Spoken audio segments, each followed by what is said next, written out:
Okay, well, I have noon, so let's go ahead and get started. My name is Rob Williams. I'm the business concierge for My Internet, and will be serving as today's moderator. We're joined here with Andrew Larson. He's with Iowa State University Extension, and he's a specialist in small farm sustainability. And in that role, he is charged with increasing the successes of Iowa's smaller scale entrepreneurial farm enterprises by helping them diversify their markets and production systems. He also serves as coordinator of the grass-based livestock working group for the Leopold Center for Sustainable Ag, as well as coordinator for the SARE Professional Development Program. He earned his MBA with a minor in Sustainable Ag from Iowa State University, and prior to his work with Iowa State was with the University of Illinois Extension's office for the Initiative for Development of Entrepreneurship in Agriculture. He grew up on a family dairy and grain farm in Illinois. So as you can tell, he has both personal and a lot of professional experience in this area, and we're very lucky to have him. Before I turn it over, I want to cover a few basics. First of all, feel free to ask questions at any point during the presentation. There is a question or comments box down below in the middle of the screen. You can go ahead and type those in and press enter, and we'll see those. And Andy has agreed to answer those as they kind of come in on the fly. If he isn't able to get to them, that's okay. We will have them, we will be able to answer those questions in the order that they are asked at the end. We'll dedicate about 5 or 10 minutes to that. Also, something a little bit different for today's webinar, there's actually a file in the lower left-hand corner of the screen which you can download, and I'll let Andy explain a little bit more about what that PDF is. But you should have a save to my computer option. So when we get to that point, feel free to download that file. You will need Adobe Acrobat in order to open it. Oh, and one final thing, we do record and archive all of our presentations on the My Internet website. Along with that, Andy has also shared a number of really great links and resources which can be found on that page right now. And once we get the updated recording, we'll update that on the website as well as the PowerPoint for today's presentation. So, Andy, go ahead and take it away. Thanks very much, Rob. If one thing I've learned from your introduction is that I need to write a shorter bio. Sorry about making you slog through all of that. Hiya, folks. With only half a dozen of you online, this can be a real intimate, interactive type of conversation. Please feel free to ask questions as we go along. I really trust that generally the people in the audience have as much or more experience with the kind of stuff that I'm talking about than I do. So if you have any kind of additional information to add, websites, questions, whatever you want, go ahead and throw them into that Q&A box down at the bottom of your screen. I'd love to have that kind of back and forth with you as we go along today. The PDF that's available for download in the lower left-hand corner of your screen is actually a free issue of a publication called Growing for Market, published out of Lawrence, Kansas by a market farmer there. This is the kind of one, it's a big document. It's about 7 megabytes, but it's a 20-page full-color issue of the magazine that has incredible pointers for how to be a really successful vendor at farmers markets. So it's kind of the best one publication that I've come across, as far as I'm concerned, to really be able to succeed in your marketing and merchandising at farmers markets. And that's what we're going to be talking about today quite a bit. Building your business at a farmer's market really depends on building your reputation, choosing a farmer's market appropriately that has the right kind of clientele and business that you need, having signage and booth space and basically a representation that is positive, and having a customer service orientation throughout the farmer's market. So Iowa currently, the current count is about nearly 240 farmers markets in the state, which is a lot for what is really a relatively lowly populated state. So it is something that you have a lot to choose from if you're going to be a vendor at a farmer's market. And you kind of might want to try a couple of them on before you commit to one or to several. Just sort of the national perspective a little bit. So the way I'm going to lay out this presentation, I'm going to tell you a little bit about farmers markets in general, the economics effects, how you should choose one, what they look like in Iowa. Then we're going to talk about your booth, then we're going to talk about your product, and then we're going to talk about customer service towards the end. In the nation at large, and in the North Central region specifically, we have doubled the amount of direct-to-consumer food marketing that has occurred from 1997 to 2007. These are USDA statistics. There is demonstrable and growing interest in local food and direct-to-consumer type of products. This does not capture everything that is every local food market at all. It's just what is recorded. It probably doesn't even include a lot of farmers markets that may or may not keep track of the sales that go on. But one of the more visible avenues for direct-to-consumer food sales is the farmers market. And we have had a fourfold increase in farmers markets in the United States from 1994 to 2011. Just in the last year, it went up 17%. So we've got a lot of markets out there. People are really starting to recognize the value, not only as a retail outlet, but also kind of as a community development type of entity. A lot of social and political and economic activity can go on at a farmer's market, and people are starting to realize that. So just for your, by the way, I want to point out that all the information that I have on here, the references are down in the lower right-hand corner in yellow, be it a link or the name of the title of a document or whatever. So you can go and check my facts if you want to. You're more than welcome. A survey in 2006, the National Farmers Market Manager Survey, pointed out a couple of interesting things. One is that farmers markets that offer organic products tend to have higher sales than those that don't. Farmer markets that go for a longer period of time over the course of a year, if you're only open for 3 or 4 months during the growing season, that's fine. But those places that are staying open for 7 to 12 months over the course of a year are more easily drawn into the regular routine of a food shopper. So they tend to have substantially higher sales versus their season-only counterparts. And finally, there's a majority of farmers markets out there that really do require the vendors to sell things that they have produced themselves. So be aware, if you're going to be a vendor at a farmer's market and you want to do reselling or carrying, as some people call it, be sure that you are going to a farmer's market that does allow that. Many farmers markets should have a set of rules and bylaws that go along with their application that should detail out most of those things. So in Iowa specifically, what kind of economic activity is happening at the farmers market? This is 2004 to 2009, the change in the amount spent at farmers markets. Those folks who are spending over $30 at any time in the farmers market has grown from 12% to 21%. That's a noteworthy change. It's substantial, and that's a good thing, especially for the vendors. The folks who are shopping at farmers markets, it's not just yuppie chow, as some people like to call it. They are all over the income bracket. You'll see farmers market customers from many, many different walks of life and professions. Iowans specifically are buying, well, okay, fruits and vegetables are kind of referred to as the gateway drug into farmers markets, and that's still the majority of what a lot of people are buying at the farmers market in Iowa. But there's one place that you'll notice there's been a pretty substantial increase from 2004 to 2009 is in the prepared foods. Does require substantially more licensing and registration in order to be a prepared food vendor at a farmer's market. But obviously there's been enough of an increase in demand that it's making it worthwhile for people. Dale asked, where can I learn the specific requirements of Iowa farmers markets? One of the links that Rob put up on the page for this presentation takes you to the Iowa Department of Ag and Land Stewardship's Horticulture and Farmers Market Bureau.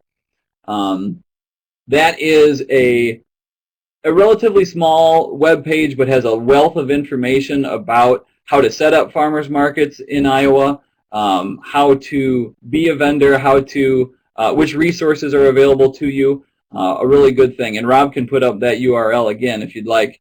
The other place, if you're looking for very specific rules, thank you, Rob. If you're looking for specific rules about farmers markets, the Iowa Department of Inspections and Appeals is the place that's responsible for being the governing body regarding regulations at farmers markets.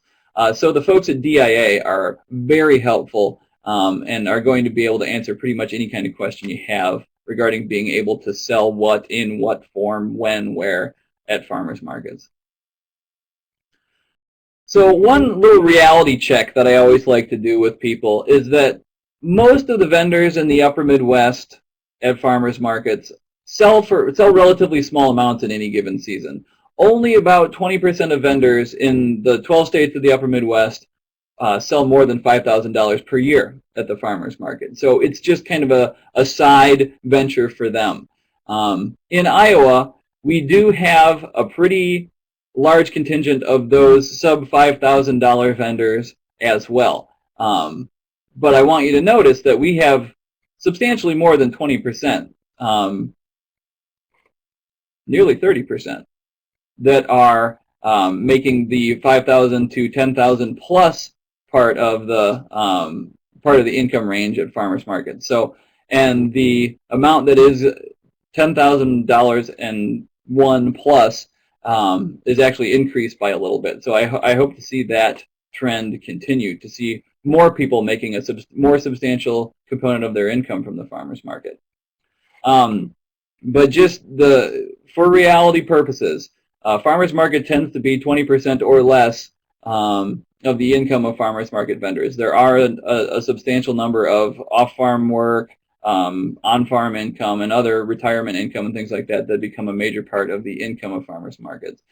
Quite honestly, most of the vendors that I know who are very serious commercial market farmer growers are selling at the farmers market to build a clientele.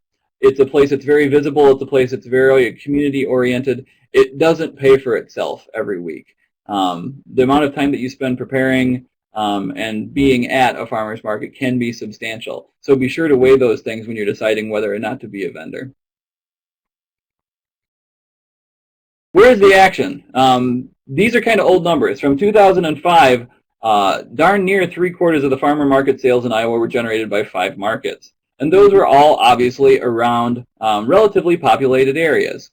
I don't think that these are going to be accurate today. I imagine with the increase in the number of markets we've got, that it's still going to be the majority of farmers market sales are happening in the vicinity of populated areas, metropolitan areas, with special deference to the Des Moines farmers market. That has tens of thousands of people and transactions happening every weekend. So we have to be realistic about what we expect we're going to have as terms of a customer base when we're going to a farmer's market. If you need a lot of throughput and can make smaller dollar sales, look for the folks who are buying less but going through quickly.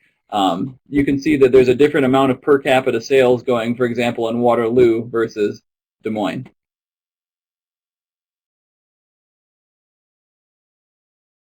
Here's just some sort of modeled numbers that for you to be aware of. These were done also in 2005. If farmers markets were doing about $20 million worth of direct sales in Iowa, primarily in the agriculture and the retail trade type of sectors, there were a number of indirect and induced sales totaling up to about 150% of that original amount. So $31 million.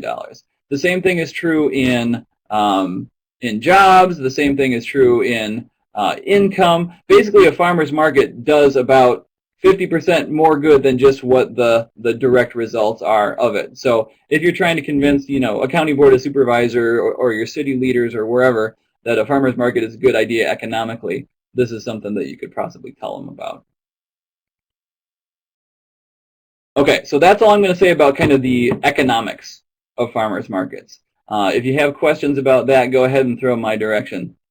Rob, thank you for putting up that URL from the Department of Inspections and Appeals.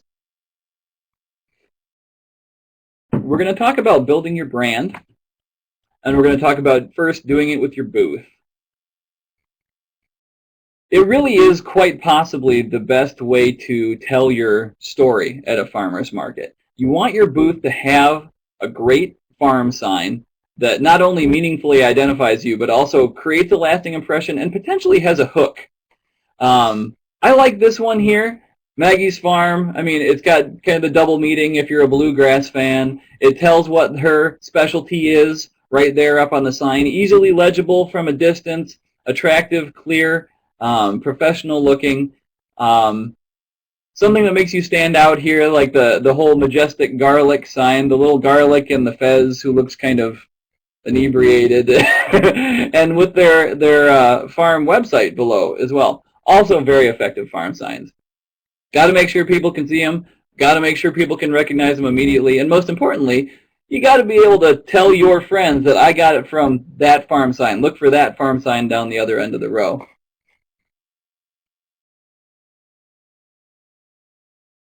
So talking about identifying a specialty, clearly this person thinks that certified organic is a really necessary hook for the market that they're at in California. They've got some great things about this sign. Mountain grown, the elevation, the hometown, who certifies them. The only thing that I'm a little bit confused about with an image like this is that the farm name is vastly smaller than certified organic on the farm sign. So if somebody asks you which farm you got your certified organic, whatever is down there, it looks like apples or peaches, they might have a hard time telling you what the name of the farm was. They'll just say, well, they're organic, but that might not narrow you down in the farmer's market that you're at. So make sure it identifies your specialty, but it also identifies you meaningfully. Some of them just make you stand out. I love this sign. I think it's hilarious. My eggplant is faster than yours. I have somebody challenge me with a faster eggplant. I would love to have that in the farmer's market. That would draw a lot of attention. I don't know what it means. Makes you stand out. It's hilarious. I think it's a really good thing for people to consider to do stuff like this. It just draws people's eye and people's attention. And makes them come up and ask you a question. Don't ever forget the value of the photograph, the picture telling 1,000 words proverbially, you know. This farm has just kind of this little montage of photos here with their, you know, their chicks and their calves and their kids and the other various livestock that they have on their farm. And that kind of creates, even though that person may not have been to that farm themselves, it creates the impression that they have. It more meaningfully deepens that relationship with the farm and with the producer. And that's what a lot of farmers market customers are really looking for, is that deepened relationship with the land and with what they eat and with what is becoming part of their physical body. So don't underestimate the value of telling that story through pictures. And, you know, the cuteness factor, it weighs in there. Cute kid eating a pretty, you know, pathetic looking carrot. So, you know, cuteness sells. Don't forget that. An interesting point here about shade. First off, it's necessary. You really want at the farmer's market to have yourself and your product in the shade, especially in the height of an Iowa summer. You just need that. It's going to make your longevity better. It's going to make your product's longevity better. Couple things you want to consider about shade. One, there's folks that will sell you pretty much any color of canopy in the world under the sun. You want to be careful with what kind of light that casts on your product. A regular white canopy is probably not going to have that much of an effect as far as misrepresenting the actual coloration of the product. But if you're doing yellows or reds or whatever, it's great that it might be part of your farm branding, but just be sure that you ask someone what the produce looks like underneath that thing. Is it casting a strange glow? And also, please, please, please weight down the legs of your canopy. It makes a huge difference in terms of safety at the farmer's market. We do have wind in Iowa. It can blow very hard on a Saturday morning, and you do not want to have the liability of somebody getting whacked by the leg of a canopy as it blows down the street. One of the things that the publication down in the corner talks about is just filling PVC tubes with 25 pounds of concrete and chaining those to the legs of your canopy. I think that's a brilliant idea. You can also buy commercially available leg weights for canopies. People flow is something that's important. So there's two different schools of thought about this. A lot of farmers market vendors love to have sort of that herding effect outside of their booth. You know, if there's a big crowd of people, obviously there's something worth crowding up for. So they go and they join the crowd and they want to see what's going on. That's great. But you're towing a fine line, because you also need to keep that crowd, if they're buying, you need to keep them moving through the line. People are not going to stand in an extraordinarily long line unless you are the only person with a particular product at the farmer's market. So just be aware of that and set up your booth to reflect the people flow. Over here on the right is just kind of a sample booth diagram. It would allow for a product and sampling on 3 different sides with your cash box in the middle, protected from, you know, thievery does happen at farmers markets. So just one potential option for setting up your booth for maximizing the amount of folks who can go through. If you want, you can even put an arrow on a sign that says, if you just have a flat table at the farmer's market, just say, go this way through the booth, because it's going to make the flow easier on everyone.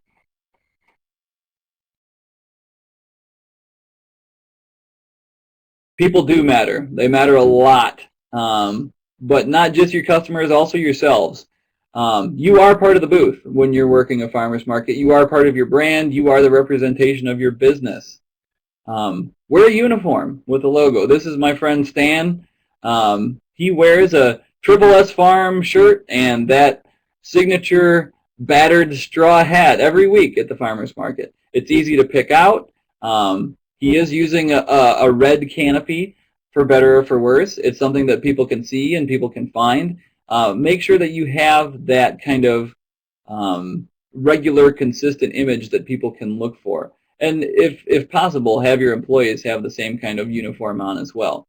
And it doesn't have to be like a uniform. I mean, if you wear coveralls to the farmer's market every week, wear those coveralls every week. Make sure that people say, yeah, go to the farmer with the coveralls to buy the potatoes. Just be consistent that way in your appearance. Look neat and tidy. I know it's desirable from a homegrown standpoint to have dirt under your fingernails, but not everybody likes that from a food service standpoint. Be engaging, be outgoing. Don't be aggressive, but don't be aloof either. Say good morning to people. As soon as you make eye contact, as soon as you have that first exchange with someone, they're going to be that much more likely to actually come into your booth and check out what you've got. And that's going to lead to a much better likelihood of making a sale. So be engaging, be outgoing. If you are not the member of your farm team that has the outgoing, bubbly, friendly customer service personality, you're not the person to be selling at the farmer's market. Delegate that responsibility to someone else who knows your farm story, knows your business, knows the product, but is much more willing to engage with customers. Stay busy. Try not to stand around. Even if it's a slow day, rearrange your produce. See if you can do something that gets more attention. Always be moving. Always have something to do, even if it's counting money or restocking or moving product around. Just stay busy, if at all possible, and go out of your way to provide very, very excellent customer service. And we'll talk more about customer service towards the end. Finally, standing out. Do whatever it takes. I know one vendor who used to do all of these things at a farmer's market.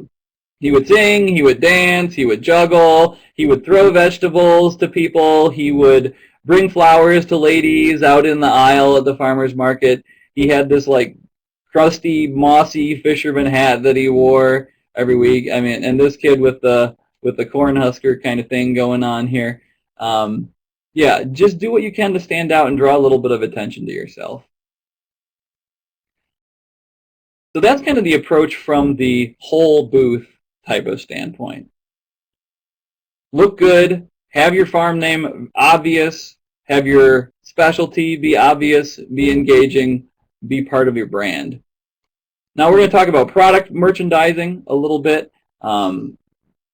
This is important. The way that your product is displayed and sold makes an extraordinary amount of difference in the amount of likelihood that people are going to have in buying it. You've got a lot of people with short attention spans out there, myself included. And so the kind of going knowledge is that you've got 3 seconds to kind of capture that attention and initiate the possibility of a sale. So make sure your product display is a work of art. Catch their attention. I mean, this is not a perfect product display, but it's beautiful and it's tactile, and you just want to go and touch it and smell it, and it's probably not, super food safe, but whatever. It's still that work of art that invites interaction. It might be a little bit difficult to sell this pepper up here at the top, but nonetheless, I would say that the visual appeal of that stand overcomes any of the flaws it might have. If you're doing something that actually discourages the interaction with you and with the produce, please do not handle avalanche possibility. That's not going to be probably a viable way to continue your merchandising. I'd find a different way to set up the apples that is more able to be interacted with and doesn't take you as much time to set up. Color is an essential element of vending at a farmer's market. You really want to make your display pop. Having similar products with different colors on a neutral background is probably the best way to give them the top visual appeal. 3 different colors of tomatoes on burlap over a table surface or something like that would be a really, really nice way to display those things. Berries of different colors in similar containers all arranged in a nice pattern. Yes, this is a pain in the butt to maintain the absolute order of these things over the course of a farmer's market day. But nonetheless, if it gets you that many more people picking up those berries and buying them, it's worthwhile. You got to weigh the time spent rearranging the product with the amount of sales that generates. Again, colors of flowers, similar flowers arranged together, different colors of similar potatoes arranged together, all make for a really, really striking pictures of farm stands. And I'm sure that they're equally striking in person at the farmer's market. So keep that in mind. Bounty. You really always want to give the appearance of abundance. Constantly restocking or changing the container, making sure it's full. There's sort of this mental block that a lot of folks have about buying the last one of something. Maybe that one was left there for a reason, there's something wrong with it, or they just don't want to be the rude person that takes the last cookie, so to speak, out of the cookie jar. So you've all seen the tilted containers with the product flowing out of them because we have it in such abundance. It's a great look to have as long as it's easy enough to maintain and arrange for you at the farmer's market. As you start running short on product and you keep having a smaller and smaller amount, keep moving it into smaller and smaller containers. And that way, whatever it's in is still always going to be full.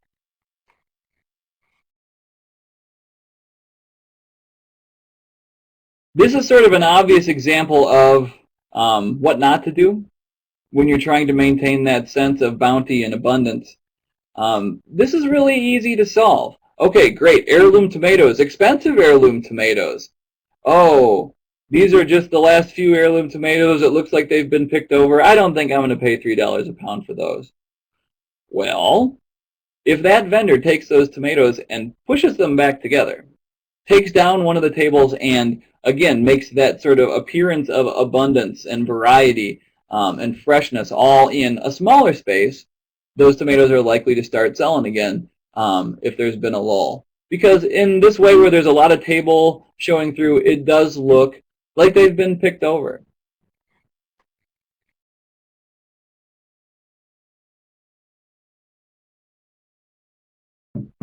you really want to give the impression of top shelf product. Some folks think that the farmer's market is a place where you can take your seconds, so to speak. I don't know about that, because you have in general, a customer base that's very, very, very well trained by the grocery store to demand cosmetically perfect product. So you might want to really reconsider whether you're taking just what you don't think you can sell elsewhere. This full cell zone is from eyeball to elbow, so make sure you're using that entire cell zone. This fellow has got his products stacked up at the back of the booth. He's got extras piled up, his extra stock piled up underneath. Everything is attractive. It's got the cute little honey bears. You're going to want to be careful not to make shoppers bend over to reach the product on the ground. People don't want to buy things that are sitting on the ground unless it's kind of like a decorative, like a shock of corn stalks or something like that. And there's obviously serious risks with placing food product on the ground at a farmer's market, especially if your farmer's market allows dogs. You don't want Fluffy lifting a leg on whatever it is you're trying to sell. So be aware of that. Most farmers markets are starting to do away with the pooches at the farmers markets, but a lot of other ones are not. It's actually a pretty it's an attractive thing to a lot of people who are trying to have sort of a social outing on Saturday morning. There's also been, believe it or not, university research saying that women, as customers, don't like to bend over to reach product on the ground. So they'd rather have it at easily approachable height. Don't make your display too deep, like that first picture I showed. You don't want somebody that's leaning way over to grab whatever it is on the back of the table. If something's far away from the customer, just have them point it out and help them and get it yourself. Otherwise, just make sure it's within arm's reach. Talked about vertical space, but boy, there's some marvelous examples of utilizing vertical space at the farmers markets. I guarantee that each individual bulb of garlic, when it is put into a beautiful braid like this, is giving the producer a larger profit than they would be if they were sold by themselves. This is beautiful. Beautiful utilization of vertical space creates a great backdrop for the farmer's market booth. This kind of striking appearance is what's really going to get you a lot of positive attention at the farmer's market. So again, making the products look like they're top shelf. There are limitations to this as well. Be careful when you're doing the whole top shelf thing in front of you. This vendor is kind of obscuring herself and her interactions with her customers with the way that her product display is set up. It's also kind of obscuring the sign back here, which has the prices and the varieties and things like that. Quite honestly, I would probably argue that this is not the best way to display your prices, because there's an awful lot of people out there that are not going to know the difference between a regular baby bell radish and a French breakfast radish, for instance. So the difference in prices on the sign, you're still going to have to explain it to them. Signage near the individual product is going to be a little bit more useful in all likelihood. Sampling. Getting your food in their face is important. It just is. But there's ways to do it well and there's ways to do it poorly. First off, most every county in Iowa has a county health person that you can talk to about the appropriate ways, the appropriate temperatures, what you're allowed to cut, what you're allowed to bag, all that kind of stuff at the farmer's market, and what you can give away as samples. Cut melons are a big issue. Because the thought is, from a food safety and a microbiology standpoint, that when you're drawing a knife through that melon, whatever is on the outside rind of that melon is being drawn through the flesh, and therefore contaminating the samples that you're likely to make. Food safety people are incredible what-if people. They are aware of situations where contamination has happened in any variety of ways. So talk to them and be prudent about the way you're going to give out samples. Avoid people getting their own, handling a lot of product, things like that. Use toothpicks. Hand them a sample on a toothpick if you're worried about folks handling stuff. Wear gloves, all that kind of good food safety practices.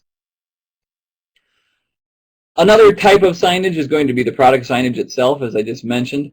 You're going to want to have a number of things on your product signage. You want to have the variety. You want to have any kind of attribute that might add value. If it's organic, if it's heirloom, if it's fresh, if it's unsprayed, if it's heritage, if it's whatever. Take that characteristic and put it on your farm sign.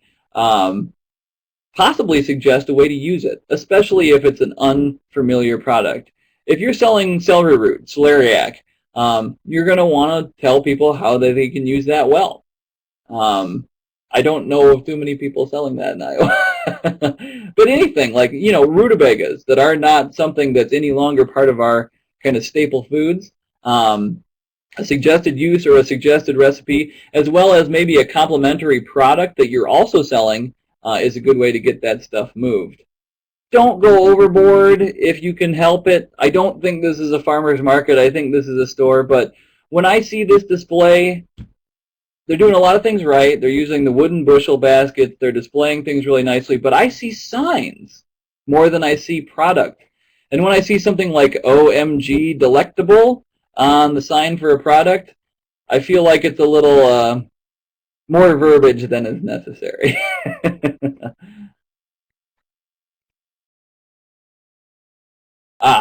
Okay, so just a little bit about packaging and pricing before we talk about customer service.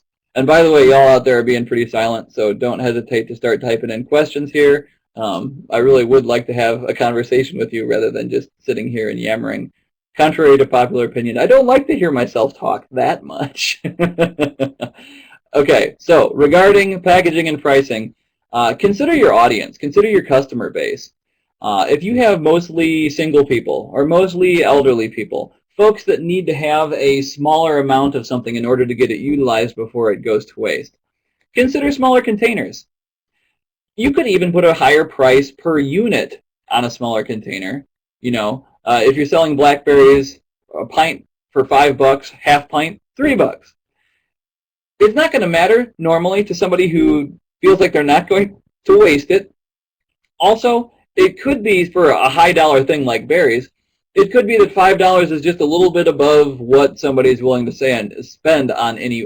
It's more than their fraction of the $31 that they're going to spend that they're hoping to use on one product. So just be careful to consider that. Make it look like it's a bargain if you possibly can. You can package multiple products together for a premium price if you want to go to the effort of the packaging. I've seen salsa kits with most of the ingredients necessary. When people have garlic scapes and summer squash and whatever else that they can put together into a stir-fry special, that's a possibility. Pricing is something that from what I can tell, is almost universally hated as part of what you have to do at a farmer's market. But there's ways to do it in an informed way. Know what your competition is charging, and I put competition in quotes because I really don't want you to think of other vendors at the farmer's market as competition. I want you to think of them as collaborators. Yes, there is occasion where you're going to have multiple people with the same product. However, you can, we'll talk about this more in just a little bit. You can collaborate with them on deals. You can recommend other farmers' product. You can make value-added products using multiple farmers' produce. Just a really nice way to sort of build that sense of community amongst the vendors that's going to translate into the sense of community amongst the customers. So know what your competition is charging. Know what the retail grocers are charging. If somebody walks up to you and says, I can buy this for this much less at the local discount warehouse, fine. Let them go do so. I mean, no offense to you, whoever is complaining about the price, but you're not my customer. I want the customer who is looking for the values that are embodied in the product that I'm selling here. The local, the fresh, the taste, the variety, whatever it is. There's always going to be willingness to pay. So make sure that you have some kind of decent idea of what your customers are willing to pay. What are their needs? What are their desires? What are their value perceptions? Why are they buying from you? What makes you stand out in the crowd compared to all the other vendors or even the other grocers that are options for them to buy food at? You can adjust your prices from market to market. A lot of people don't like the sound of this, but you can do it. You're going to be able to charge higher prices in Des Moines than you're going to be able to charge in Vinton, for example. It's just a fact of life because of the diversity, the income stream, the whatever of the customer base in Des Moines. So just be sure that you are able to do that. If you're going to further away markets, you can charge more to reflect your transportation costs. It's an option. Just be sure you're not charging vastly different prices for two markets that are like right next to each other. You're going to have people talk. Have a concise, convincing explanation for why you charge what you charge. The best argument out there for keeping records, in my opinion. You need to know what your cost of production is. And people understand that farmers need to make enough profit to have a living, to have health insurance, to send their kids to college, whatever it is. So having that concise explanation like, this bunch of radishes cost me 89 cents to grow, so I'm going to charge $1.14 for them in order to make enough margin to make it worth my while. I mean, that's not something that's out of the realm of understanding for your average customer. If at all possible, there's a lot of folks that don't want to drive product back from the farmer's market, and I understand that completely. It's not a fun thing to do. However, I would recommend avoiding the sort of dumping mentality at the end of farmer's market. Okay, we have a half hour left to market. Everything's 50% off. Fine, that's cool, that's nice, that gets rid of everything, but it might also train a lot of your regulars to be bargain shoppers and come to you in the last half hour of the farmer's market and buy it for half price. That's going to make it less worth your while to continue coming to that market. Instead, consider having a secondary market for the seconds. Someplace where it's going to get processed, a restaurant or a food service, or even consider donating the stuff. I mean, maybe the tax break at the food bank is going to be, for the donation, is going to be better than just composting it or training your customers to be bargain shoppers. Finally, there's a lot of folks that complain about vendors that come in and sell stuff at bargain basement prices just because they want to get rid of it. A lot of time it's hobbyists who come in and they have, 7 truckloads of zucchini that they just want out of their garage, and so they come in and they sell it for nothing. That's an unfortunate thing because it does a couple of things. First off, it hurts those folks who are trying to make a living doing this. Second off, it's going to create ill will against you from other vendors. Like I said before, you want to really think about teamwork amongst the vendors. And also the you get what you pay for mentality it's a real mentality. I mean, if you are creating a perception of lower value by putting a lower price tag on whatever it is that you're selling, people may consider it second quality, low quality. I know a number of vendors who want to be the ones who have the highest prices at the farmer's market on every product. So, and they sell out. Okay, I got a couple minutes just to talk about customer service just a little bit. Neat little graphic that I found in a publication from Missouri that really does embody well the best things that sell at a farmer's market from a customer service orientation. It's really a great summary. Be friendly, be neat, be reliable, be at the same booth at the same time every week if at all possible. Give samples in a food-safe way. Carry out, going the extra mile on the customer service thing really makes a difference. If you can carry out an elderly customer's product, it's going to allow them to buy more. And so that's a useful thing for both, from both standpoints. Have your bags available, have your scale readily available, be organized, be well stocked, and provide all that information, the recipe cards, the newsletters, get people to sign up with their email addresses so you can contact them in between markets, whatever it is. These are all the things that are really going to embody a good vendor at a farmer's market. And I mean, the bad vendor is going to be the opposite. Showing up at random places and random times, looking unkempt, talking on the cell phone, having unreliable equipment, disorganized stand. I mean, obviously that's going to turn folks off. It's not rocket science here. But the thing that's really interesting about it is that more repeat business at the farmer's market is lost due to a bad customer service experience as opposed to a bad product experience. It's a serious issue. Top 5 annoyances at farmers markets. cell phone, the vendor talking on their cell phone, chatting too long with somebody and not paying attention to the other customers in line. If a long line is formed and the vendor doesn't acknowledge those customers, that's problematic. And the vendor all of a sudden saying, I don't have any whatever quarters left, I can't make change for you. Be prepared for these kind of eventualities. Make sure your people flow is good. Make sure you're not taking cell phone calls or you're stepping out of your booth when you do. Just do those things to create the perception of professionalism as a farmer's market vendor. If you can get to know your customers a little bit, it's going to be beneficial to you. It's going to build that loyal client that's going to come back week after week. If you're good with names, greet them by name. If you're not good with names, don't greet them by name because it's somebody else's name. Care. If you've gotten to know them in any depth, ask about their family.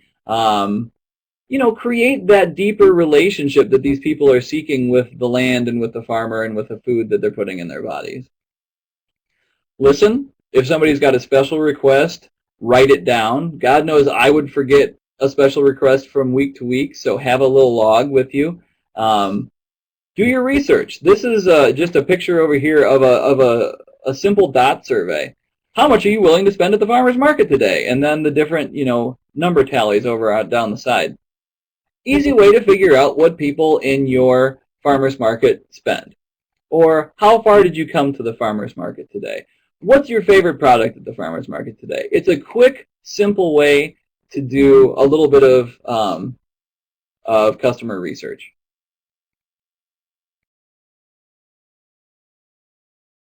Local food is a big topic, and you're going to want to be prepared to not have a consistent experience with what people think that means. There are nested perceptions of being local. I'm located in Ames here, so the original scientific research earlier in the century would say that my county and the counties adjacent to it are what constitutes local. But since the 100-mile diet came out, this is what generally people think constitutes local, is that 100-mile radius circle. Other folks in corporate America are saying that it should be the state line, should be local. Basically, the bottom line, your customer has to decide what's local. So what you can do is provide what the origin, the provenance of your product, and they're going to be able to say whether or not they think it's local food. I'm going to hurry up here. Make sure that you acknowledge the people waiting in line. Sell products that complement. If somebody's buying jalapenos, sell them tomatoes and garlic. Give them something for free, especially if it's something unfamiliar. If you want to try something, throw it in their bag and say, here, try one of these and let me know what you thought about it next week. Yes, that's costing you product, but it's also potentially worth its weight in customer loyalty. If you have an email newsletter or something like that, make contact between the markets. Say, this is going to be the new thing at our stand this week. Be sure to come and pick some up. If you get complaints, and everybody does, face them gracefully. Don't try and argue. Just make the situation right with the customer. And all of a sudden, that negative customer service experience is going to turn into an enormously positive customer service experience. Because those happy folks are going to bring in new customers for you. Evaluate your marketing. Evaluate your marketing from a distance. Take your time to step away from the booth. Look at it, see what the customer sees first, and say, oh, when I look at this from the aisle, all I see is red light cast on everything, or all I see is onions and they look funny. Ask someone you trust to provide the feedback, or even potentially take a tape recorder and record yourself interacting with customers. If you hear something in the playback that you don't like, make a concerted effort not to do it again in the future. And finally, like I was saying before, get to know the other vendors, because this is a business opportunity. If you know where they're from, what their specialties are, you're going to be able to find ways you can complement one another. You might have the same target customer. You might have very different targets. But are you going to be able to provide something that vendor cannot? I know a lot of farmers market vendors who, for instance, they want to sell strawberries, but they don't want to grow strawberries, so they work with another vendor in order to provide those things.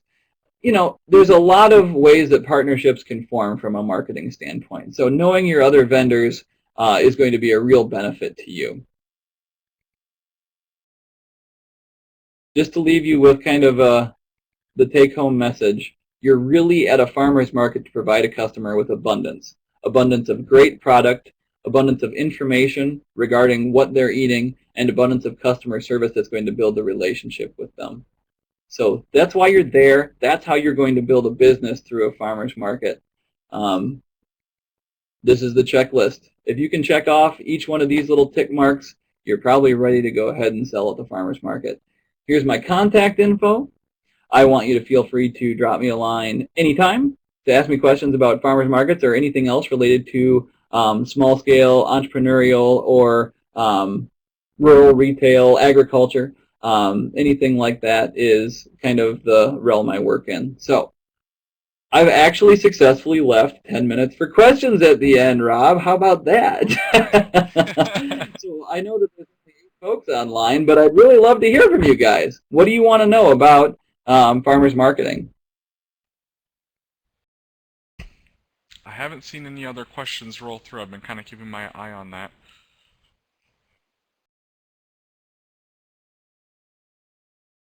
What they're teaching us now is that we have to count to either 14 or 17, Rob, before people are willing to go ahead and ask that question. Oh no, 14 or 17, that's an awfully long time. Well, you covered some really, really great points. I love this presentation. And you share so much really good information. I'm gonna have to go back and rewatch this myself, because actually we're thinking about selling some things at a farmer's market coming up.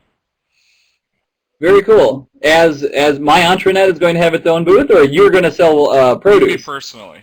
And we're actually, it's not quite a farmer's market, it's more of kind of a craft fair, but I can see a lot of really, really good takeaways that I think we'll be able to leverage for either.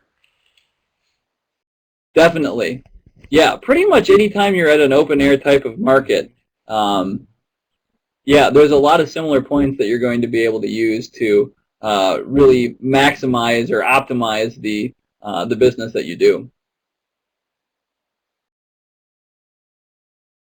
Mini plans for my good, Patricia. I'm glad you'll try some of these new tips. And there's a lot of information out there. If any of you folks have not heard of the Farmers Market Coalition, they're based out of the Northeast, but they have an impressive resource library on their website. It's a really nice thing. It's got an aggregation of publications from all over the country regarding marketing to rules to administration to anything else you want to know about a farmer's market. And also be sure to check out the Iowa Department of Ag and Land Stewardship's page on farmers marketing as well. Mike Bevins is the bureau chief of the Horticulture and Farmers Market Bureau. He's really responsive, really good dude. I'd recommend using him as a resource as well. Use yellow light bulbs, not clear, then the bugs don't cluster in your tent. Good to know. Yeah, I don't know. Maybe some of you have night farmers markets where you're actually lighting things up. That's interesting, because lighting is a whole other part of the art form here. Lighting can really add or subtract or detract from your product merchandising. If you have it lit up in such a way that it looks true to color and it looks attractive, it's going to draw a lot of attendance to your booth. Whereas if things look kind of dim and shady, people are going to perceive them as dim and shady. Are there any year-round farmers markets here in Iowa? We're just starting to have an increase in the number of year-round farmers markets. I don't have the number off the top of my head. We have one here in Ames. I believe that there's one in Iowa City. They're constructing one in Cedar Rapids, the New Bow Farmers Market. They're working on one in the Quad Cities. I think in the not too distant future, we're going to have a fairly large amount of year-round farmers markets. The thing that's kind of creating a little bit of complexity there is, from the regulatory standpoint, what's the difference between a retail shop and a farmer's market that's open all year round? So they're trying to figure out some of the nitty-gritty about it, but as soon as they do, I'm willing to bet that we're going to see a pretty substantial number of those things coming to pass in Iowa. So as part of that question, then, what do you see as kind of the future trends for farmers markets, or even overall in small farm sustainability? What are some of the new things that are happening? The biggest trend, and probably one of the more interesting trends that I'm seeing in farmers markets right now, is that we're getting to the point in Iowa where we have enough commercial market farmers, fruit and vegetable growers, orchardists, whatever, who have decided that the farmers market that they've been at for years and years and years isn't paying for itself anymore. So the time that takes them to get prepared and sell at a farmer's market actually isn't going to make it profitable for them. So I see farmers markets becoming a place for a lot of new beginners to come online, to start developing a loyal clientele, and letting some of the other commercial growers graduate onto that farm to institution or farm to wholesale type of market. So as people's farms in Iowa mature, you're going to see some transition out of the farmers markets from them and transition in from the people who are getting started. Okay. All right. Well, do we have any other questions before I go ahead and close it down here? I'll wait just a few more seconds. Andy, we would certainly want to thank you for doing the presentation today. You covered a lot of really great content. And we also want to thank all of the participants that came to today's presentation. Yep, don't hesitate to drop me a line if anything comes to the forefront in the near future. It's been nice to talk with you guys. All right. I'm going to go ahead and close it down. Thank you, everyone. Have a great weekend.